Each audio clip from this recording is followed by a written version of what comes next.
Hello everyone! My name is Luz Mary Paderes Rufan, an ABCOM 2A student of the Northwestern Visayan Colleges. In this video, we will talk about modal verbs. So ano nga ba ang mga modal verbs? Ang mga modal verbs ay can, could, will, would, shall, should, may, might, and wish.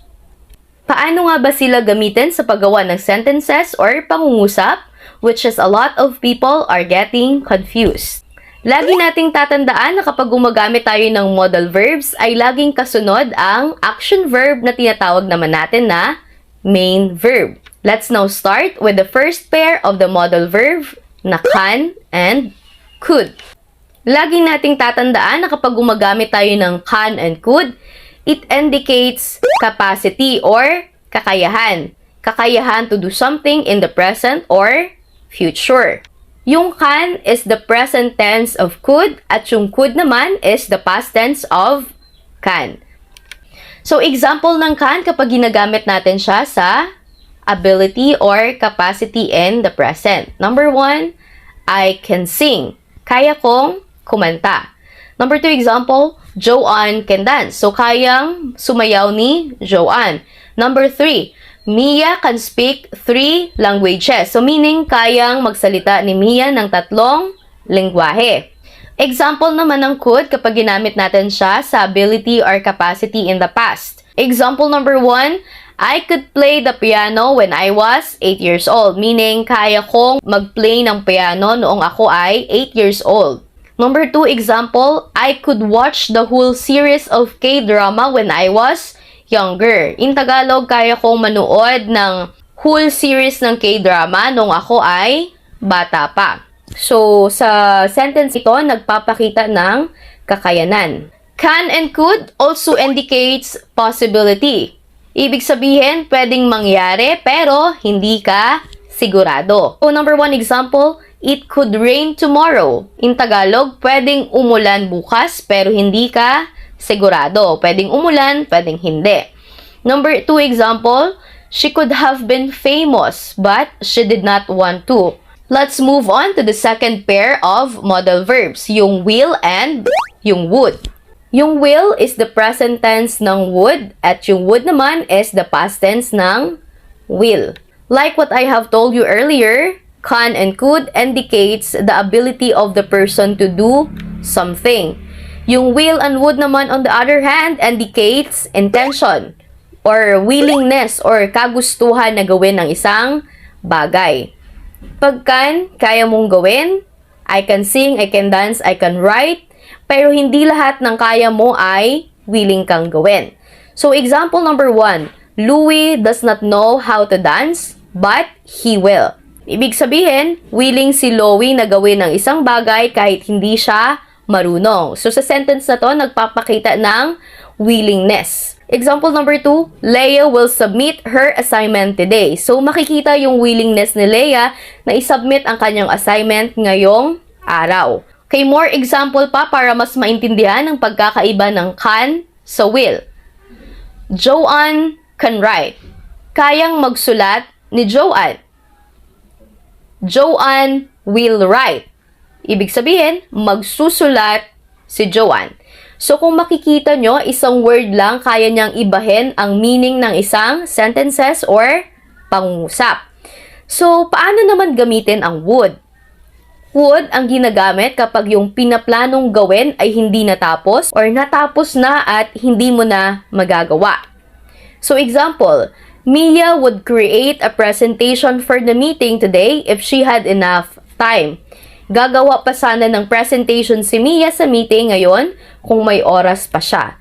Ibig sabihin, gusto niyang gawin pero hindi na niya magagawa kasi natapos na or tapos na. Another usage of will and would is to make a request. Yung will ay ginagamit sa mga informal request. So example, will you marry me? Will you help me? Could naman ang ginagamit to request in a polite way. So, example, would you dance with me? Number 2, would you pass the salt, please? Yung sagot sa request na will and would ay I will. Ang would ay stronger than could. Ang could, kaya niya lang gawin. Ang would, gagawin niya. So, another example, we have example number 1. Will you love me? I could love you, but I wouldn't. So, ibig sabihin, hindi ko gusto or wala akong intensyon na mahalin ka. Yan ang pagkakaiba ng could sa would. Could, kakayanan, and would naman ay kagustuhan. Now, let's move on to the third pair of modal verb, ang shall at ang should. Ang shall at ang should, ang strongest of the modal verbs na na-discuss ko na. Shall is commonly used to express ideas that has something to do with laws, rules, and regulations.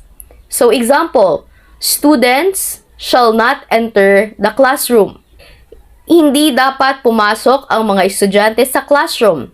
Kumbaga, nagpapakita ka ng authority.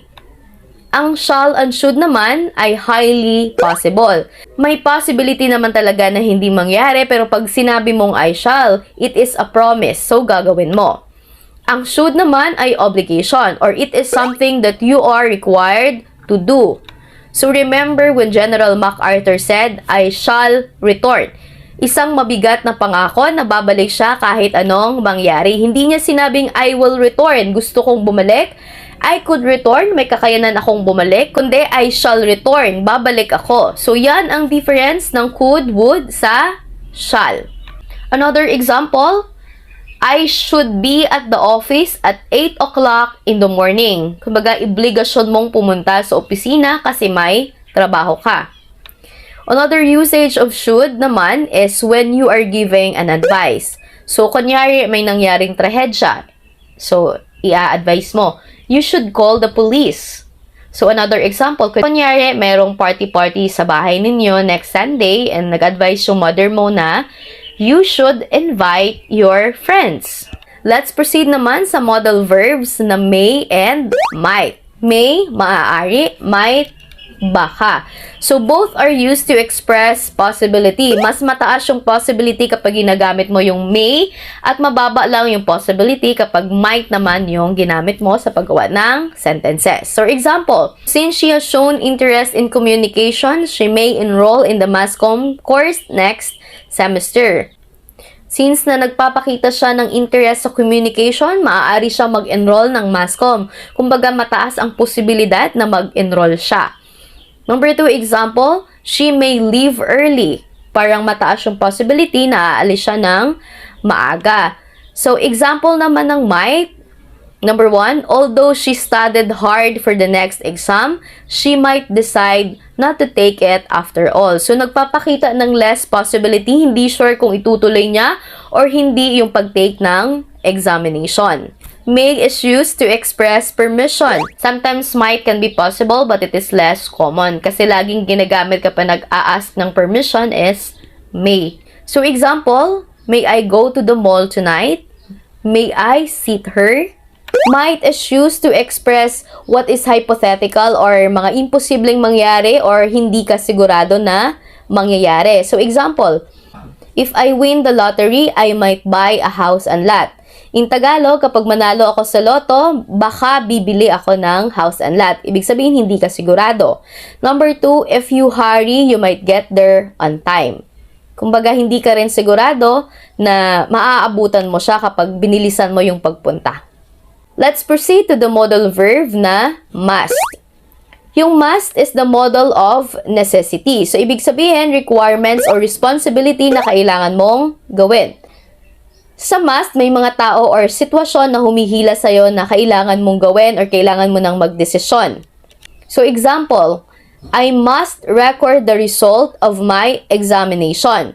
Kailangan mong i-record yung result ng examination kasi tungkulin mo yon or may nag-utos sa'yo na gawin yon.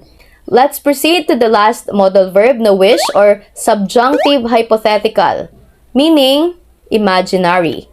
Kapag sinabi nating wish, we are talking about something na hindi totoo or mahirap maging totoo in real life. Yung wish, hindi lang nag-e-express ng wish, kundi pati rin ng regrets. Kunyari, meron tayong bagay na gustong baguhin sa past and sa present. I wish na sana hindi ko na lang siya minahal. Charot, parang ganon. So another example, I wish I had a bigger house. I don't have a bigger house and I think that's a good idea, 'di ba? So lahat naman tayo nagwi-wish na magkaroon ng malaking bahay. Alright, I hope you have learned something today. Thank you and have a productive day ahead.